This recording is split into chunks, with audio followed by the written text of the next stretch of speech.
3 personnes bakoufi na Ituri sima incursion ya ba ADF basalaki bakonzi boluka solution na lombango po population baza ko ba aseya ya ADF batakaki lisusu bipai wapi baresusaki koboma 3 personnes mokolo ya samedi 11 décembre 2021 ezalaki en pleine journée nde barebelle ya Allied Democratic Force ADF na Mukuse bakotaki na territoire ya Makumbo pona koopérer boya lisute ngam na bibo ya lisute po nazo sensibiliser zone na biso mobimba boya te boya ba leju boya to bamba bino mabanga boya te na zayo na ebisa bino eza yango na boya te kureza la raté baya lisusu te natangi bakomo na baba député nyoso baza awa o banani balubala o banani baya te to vota baro pour rien di awa na epe la gloire oyo ezomi na avenue Nkoli na quartier Ngapani na commune ya Kimbantseke na ebisa bino awa bana bayaka classe ndenge balingi pe soki mvula elingi ebanda bazongisaka bana po bino moko botala batol ndenge ezali likolo kutu différence na moto ezali na kati na ozali libanda ezali te mopanzi awa soki bato bazali kolekana na balabala akobelela ya Jean nyonso ezali kokota na matoi ya bana biso majorette na major nani aza na grade ya makasi major olobi major lobango makasi major ekogelon yebisa biso majorette na major nani aza na grade ya makasi major mutana na grade ya makasi olobi major mutana na grade ya makasi lobango makasi major mutana na grade ya makasi eloko eza nango te bulu yekende kindoki kati na nkolo ekosombele bakisi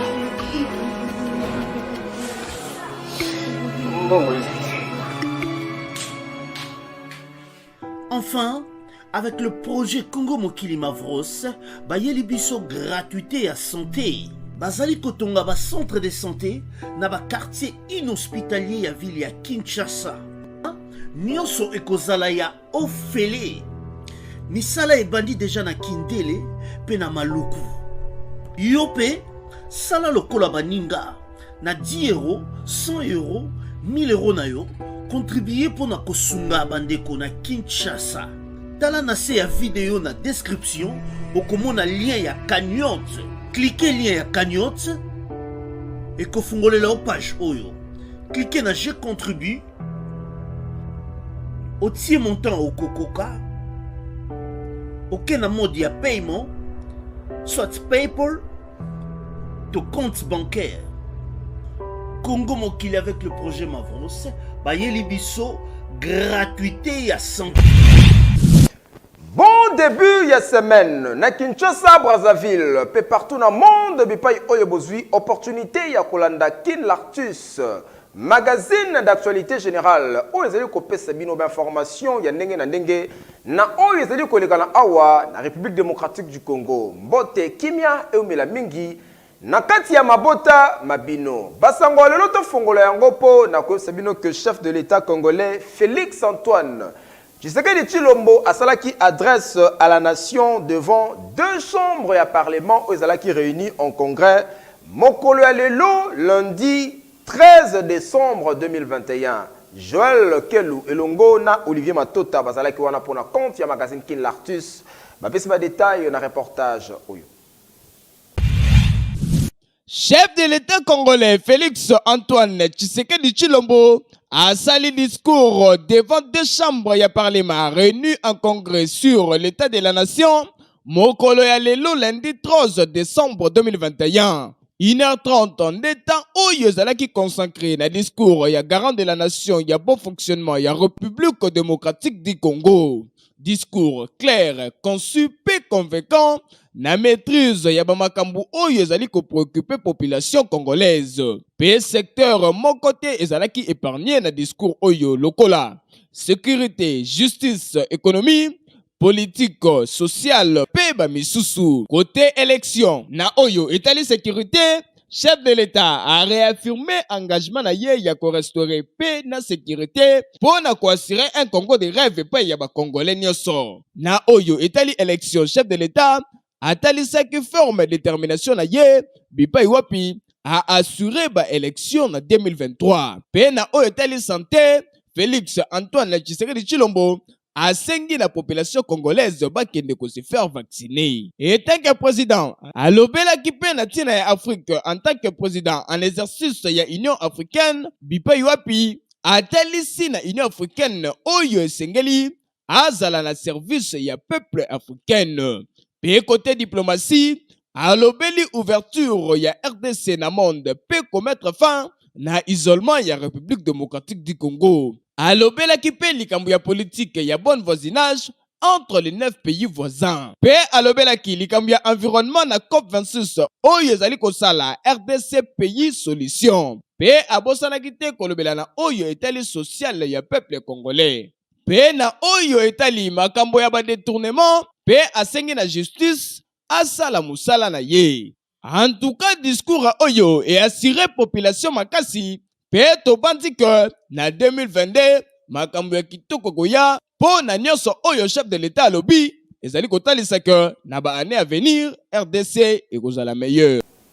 Nabasango Mosusu Botika te informé bino que gouvernement congolais est signé na firme yaba Émirats convention ya collaboration pour la construction ya pont en eau profonde oyo ekozala kuna na banana na province ya Congo central. Rédaction magazine Kin Lartus et s'intéressa qui na dossier yango. Elisabeth Kumbi a pesi ba détail na commentaire Boulanda. Chose dite, chose faite. Boyeba que week-end o euti koleka, gouvernement congolais na société Emirates DP World basigna ki liboso ya chef de l'état convention ya collaboration pour la construction ya port en eau profonde na banana. Bipai wapi investissement o ezali estimé à 1,3 milliard de dollars américains. Na yango selon volonté ya président de la République, ba travaux ekobanda na début ya année 2022. O eko tenir compte ya ba disposition légale na technique pour l'acheminement ya ba matériaux. Kasi construction ya port en eau profonde na banana ezali ya tout moko ya monene ya mboka. Pour eko permettre ya ko accroître volume ya ba échanges commerciaux internationaux, pe ko présenter rendez-vous ya intégration africaine na batu o eko zala bien renouvelé. Pe lisusu ya ko développer zone industrielle na logistique na création conséquente ya emploi awa na RDC ndenge ministre ya transport Cherubin Okende a indikaki. Boyeba que d'après ba estimation préliminaire ya firme DP World, ba travaux ya construction ya port oyo ekoki kosala 2 ans. Pe première phase ya projet oyo ezo prévoir kotongake ya 600 mètres carrés na 25 hectares ya espace ya stockage. Promotion $1,900 ezali ko continuer na ba agence de voyage Eric Travel. Zo bourse pour na kokende kotanga na mboka Chypre.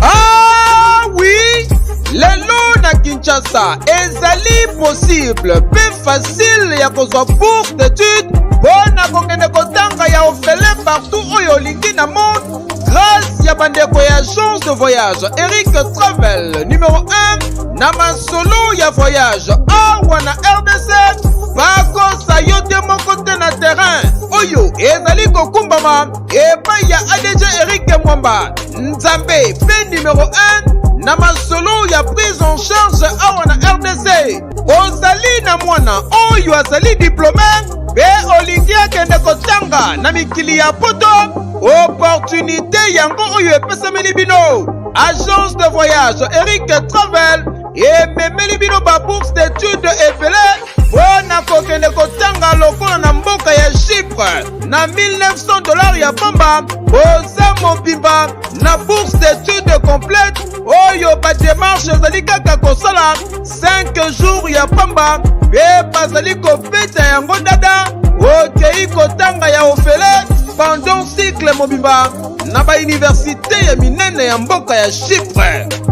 Bana Kinshasa bana Brazzaville tofongoli masolo ya ba bourse d'études. Donc eza possible lelo ozwa bourse ya Chypre oza na $1,900 tosali ba dépenses nyonso ba démarche nyonso.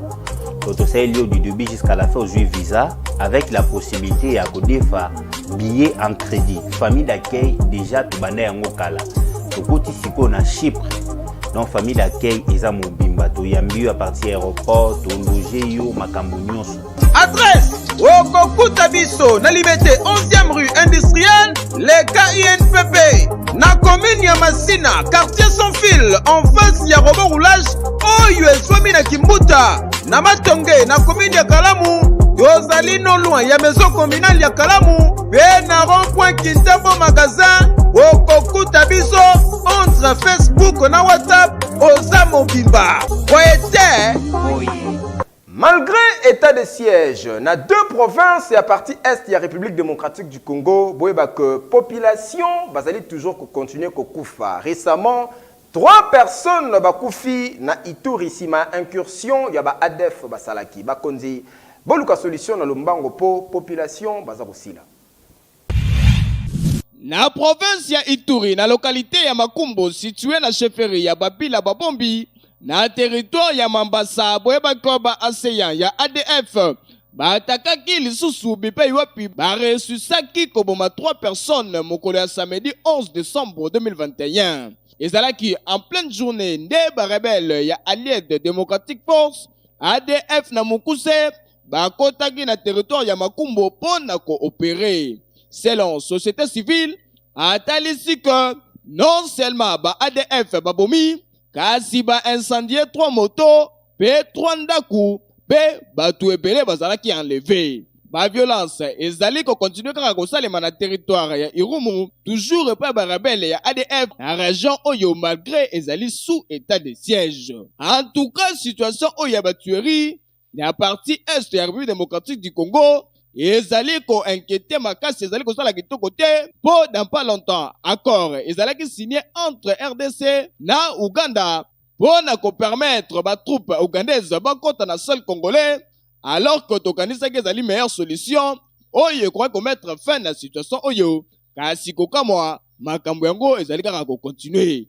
En tout cas to kosenga na gouvernement congolais a s'impliquer makasi na dossier oyo ba sala de tout possible ba éradiquer ba ADF ba groupe mususu zali la partie est ya République démocratique du Congo. Ba to ba continuer okufa boye ezo sala kitoko ata mukete. Population ya baveni Kindele na Masaki na quartier Mbanzalemba na commune ya Lemba bazali ko souffrir makasi na problème ya eau na ya électricité. SNEL na régie des eaux bo sala quelque chose. Kinshasa population bazali ko souffrir makasi.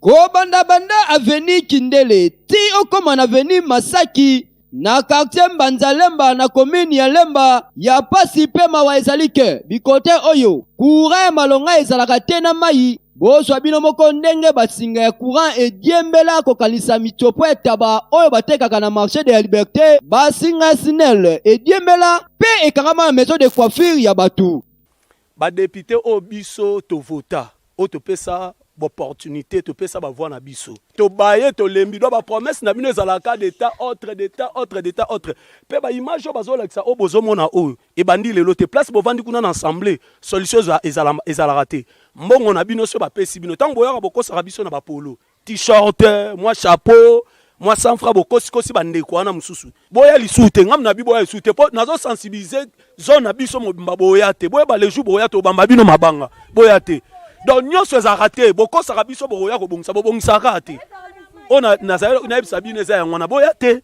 Courez à la raté. Ba ya lisusu te, na tangi ba komo na ba député nyoso baza awa. O ba nani ba lubala, o ba nani ba ya te. To vota ba pour rien. De vota ba pour rien, ma ez à la raté. Donc to koma ka forage sur ezate moi to mela ba comment ça pas de ka forage.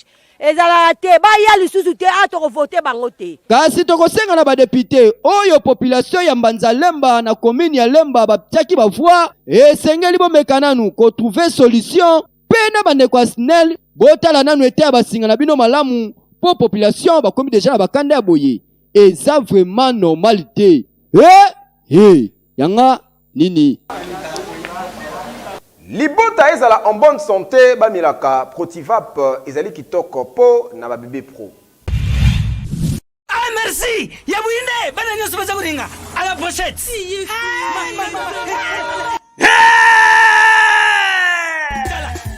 Ezo popo totate kasi ezali de véritable Protivap potopoto ya bana mboka. Ndeko soki olingi mwana na yo akoma na sante kitaka ata na kinchwekina lesa ye protivap akozala lokola baoyo tala tika koluka batata mwasi bandoki lesaka mwana na yo protivap ezali kotekama partout na bawenze baboutique baalimentation Kinshasa mpe Congo mobimba bayebi deja protivap luka ozwa yango na moins cher ya kosakana te mpo na bolamu ya bana. Buzala kwarme protivap etonda na protéine et énergie ata na kinchwekina meka makusa protivap potopoto kitoko mpo na babebe pro. État ya basouciate awa na ville province ya Kinshasa et intéressaki makasi ba étoile ya communication Jordan Deko azalaki sur terrain pe asali constat oyo.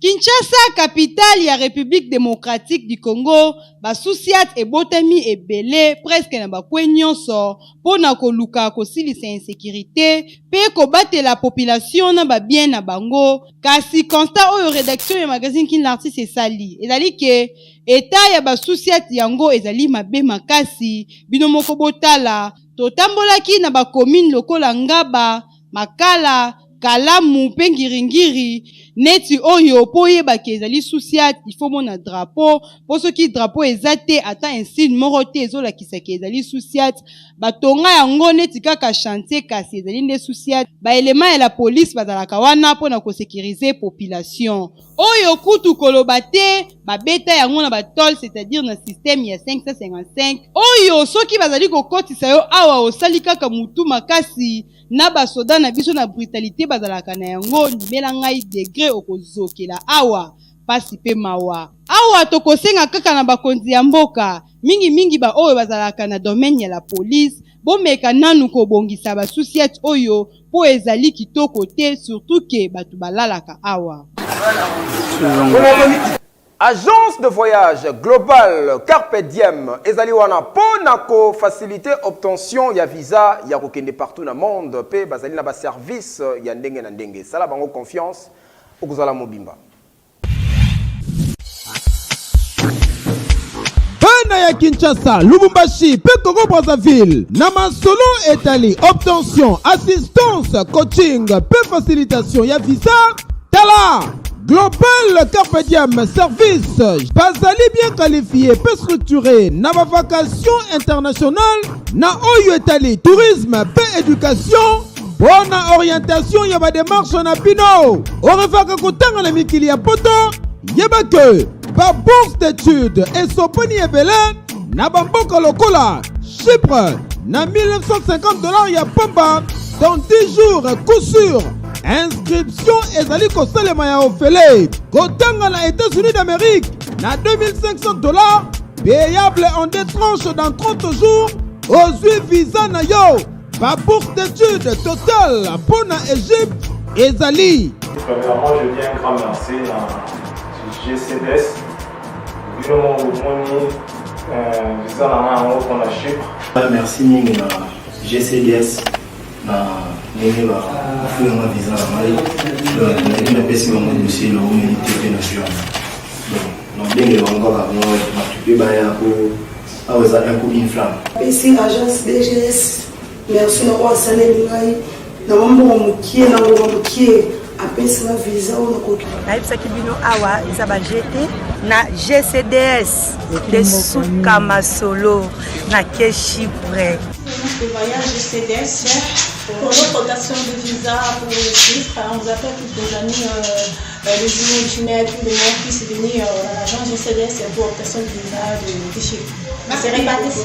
Bino ba oyo bolela tourisme na bamboka lokola Dubaï, Afrique du Sud, ba pays ya espace Schengen, pe ba destination ebele awa ezali kopeta matata avec accueil pe orientation sur place na ba pays oyo kokomela. Global Carpe Diem Service asali méga promo pour la ba étude, tourisme, conférence pe baso médicaux na mboka ya Canada na $950 ya pamba oza mobimba. Wakanisi ya sili ta GCDS atie na disposition na bino ba visa de travail pour na mboka ya Canada na $4000 ya pamba oza mobimba.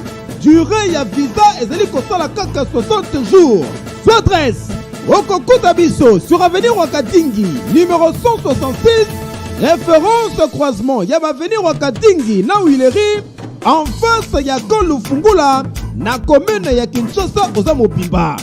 Boite na GCDS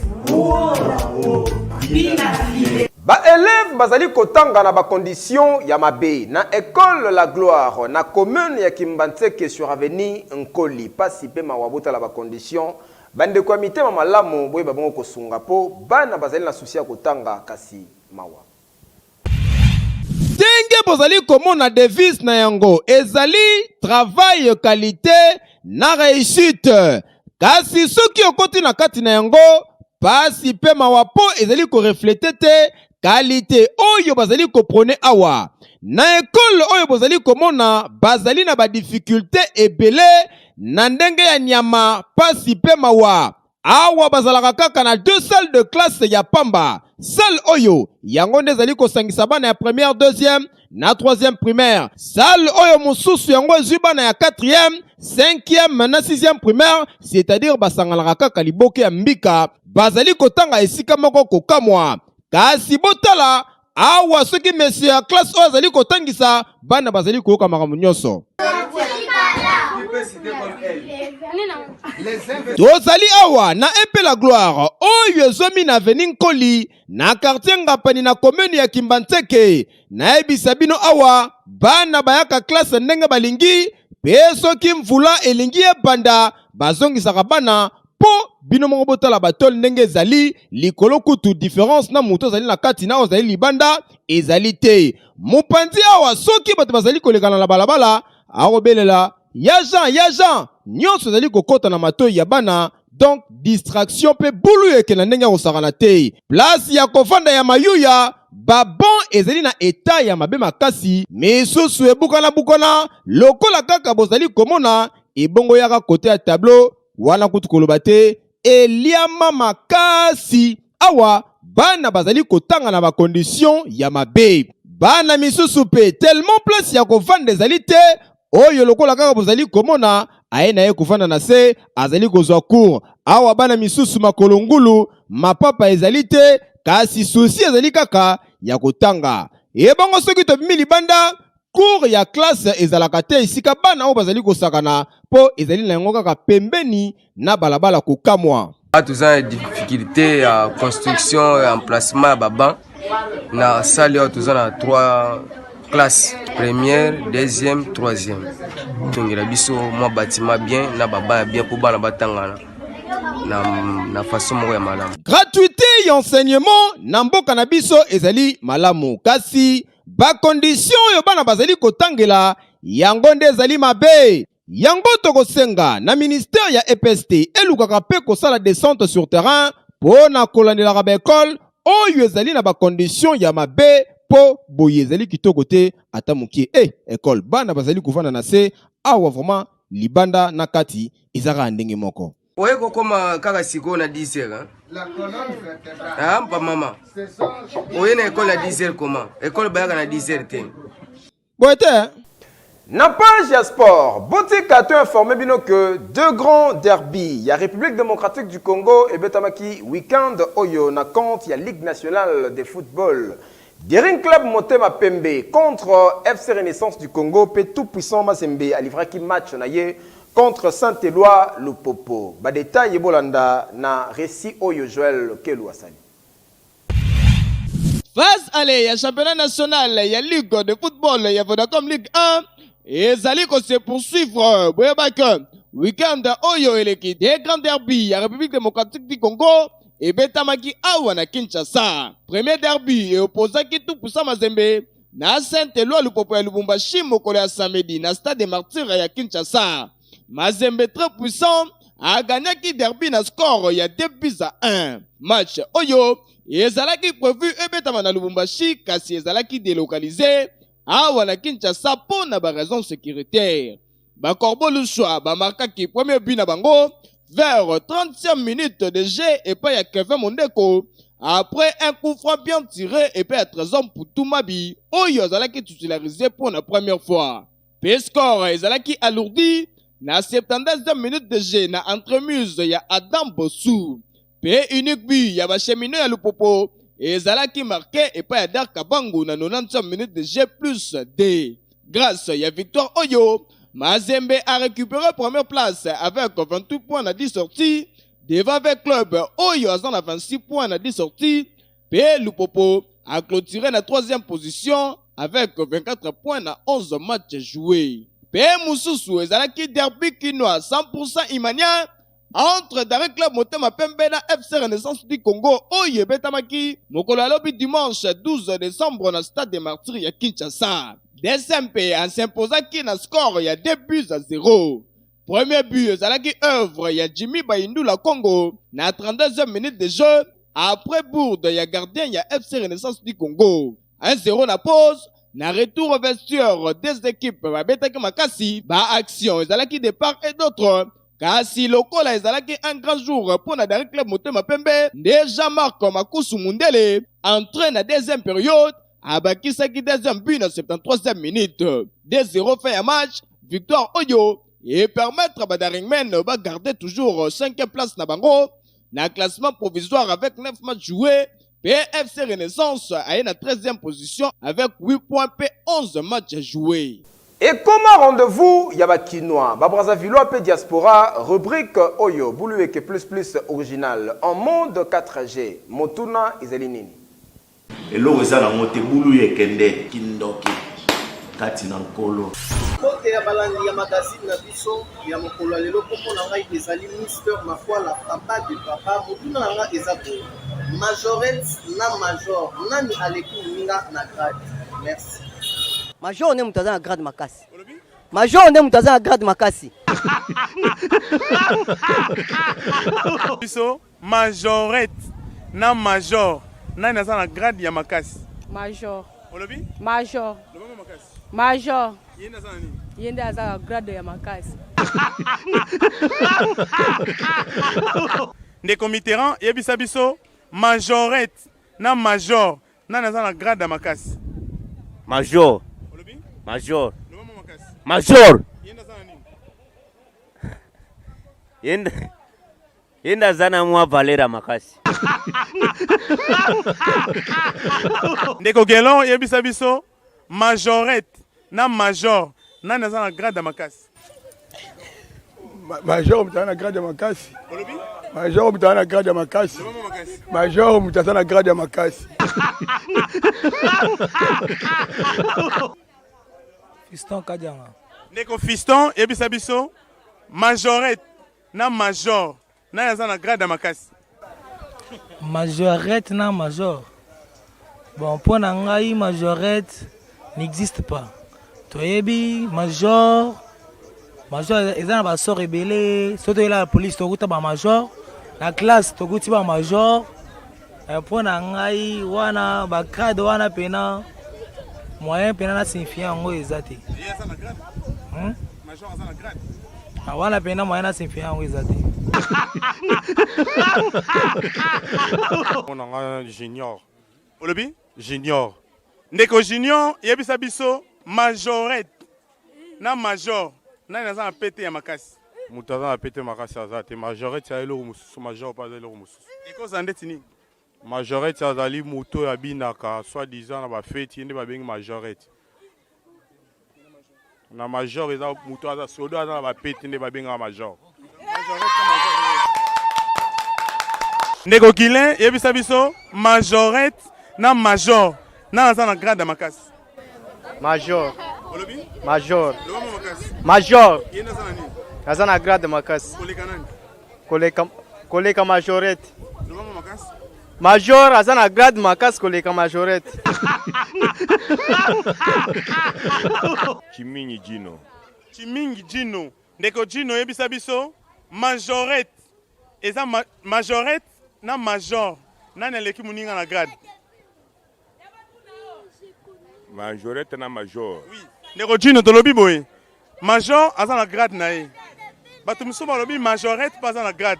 Mais question na biso lelo eza ndeko Gino, majorette na major na na leki na grade. Bango moso baza ndenge moko. Olobi? Baza ndenge moko. Baza ndenge moko. Bango mabenga wana. Ba major. Merci ndeko Dino.